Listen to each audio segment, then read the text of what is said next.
شام کے وقت ایک چھوٹا کارگو طیارہ شارجہ سے کراچی کی طرف رواں دواں تھا۔ اس میں صرف 5 افراد سوار تھے، کوئی مسافر نہیں تھا، صرف عملہ موجود تھا۔ طیارہ کراچی سے تقریباً 80 کلومیٹر دور تھا۔ اچانک اس کا سگنل ریڈار سے مکمل طور پر غائب ہو گیا۔ اگلے چند دنوں میں بحیرہ عرب کے ساحل پر طیارے کے ملبے کے ٹکڑے ملنا شروع ہوئے، مگر 5 افراد میں سے کوئی نہیں ملا، نہ زندہ نہ مردہ نہ ان کے باقیات۔ آج بھی وہ 5 افراد لاپتہ ہے۔ آخر اس پرواز کی آخری لمحات میں کیا ہوا، اور آسمان سے سمندر تک کا یہ سفر اتنا خاموش کیوں تھا؟ 7 جولائی 2024 کی صبح K2 ایئر ویز کی فلائٹ 1732 نے شارجہ انٹرنیشنل ایئرپورٹ سے پرواز بھری۔ اس کا منزل کراچی کا جناح انٹرنیشنل ایئرپورٹ تھا۔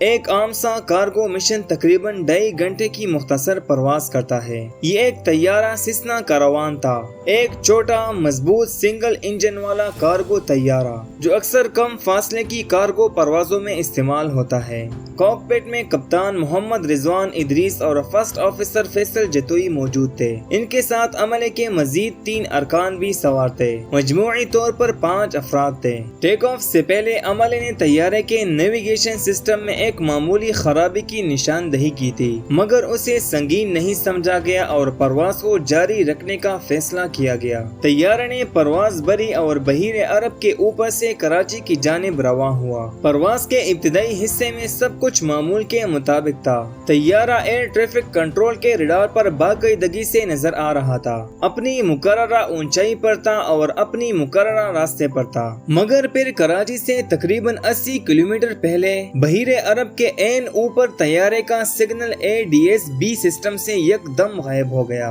ADS-B وہ نظام ہے جو ہر جدید طیارے کی مقام اور بلندی کی معلومات مسلسل زمین پر بھیجتا رہتا ہے۔ اس کا اچانک غائب ہونا اکثر یا تو کسی شدید تکنیکی خرابی کی نشاندہی کرتا ہے یا طیارے کے ساتھ کسی بڑے واقعے کی۔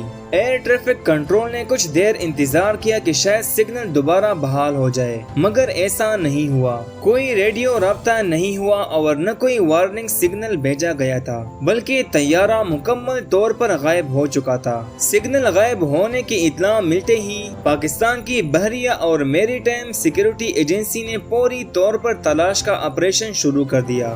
بحری جہاز اور ہیلی کاپٹر بحیرہ عرب کے اس حصے کی طرف روانہ کیے گئے جہاں طیارے کا آخری سگنل ملا تھا۔ اگلے چند دنوں میں اورماڑہ کے ساحل کے قریب طیارے کے ملبے کے ٹکڑے ملنا شروع ہوئے۔ یہ ملبہ اس بات کی تصدیق کرتا تھا کہ طیارہ سمندر کی سطح سے شدید ٹکراؤ کے ساتھ گرا تھا، اتنی شدت سے کہ اس کا ڈھانچہ ٹکڑوں میں بکھر گیا۔ مگر ایک بات حیران کن تھی، 5 افرادوں میں سے کوئی بھی فرد نہیں ملا، نہ زندہ نہ مردہ نہ ان کے کچھ باقیات۔ یہ صورتحال اس سانحے کو مزید پراسرار بنا دیتا ہے۔ آج بھی تلاش کا آپریشن جاری ہے، جس کی وجہ سے 5 سوالاتوں نے جنم لیا ہے۔ پہلا سوال یہ ہے کہ بلیک باکس نہیں ملا، یعنی وہ آلات جو یہ بتا سکتے ہیں کہ آخری لمحوں میں کاکپٹ کے اندر کیا ہو رہا تھا، ابھی تک برآمد نہیں ہو سکے۔ سمندر کی گہرائی اس تلاش کو مشکل بنا رہی ہے۔ دوسرا سوال نیویگیشن خرابی کا۔ ٹیک آف سے پہلے رپورٹ کی گئی نیویگیشن خرابی کا تعلق حادثے سے ہے یا نہیں، یہ ابھی واضح نہیں ہوا ہے۔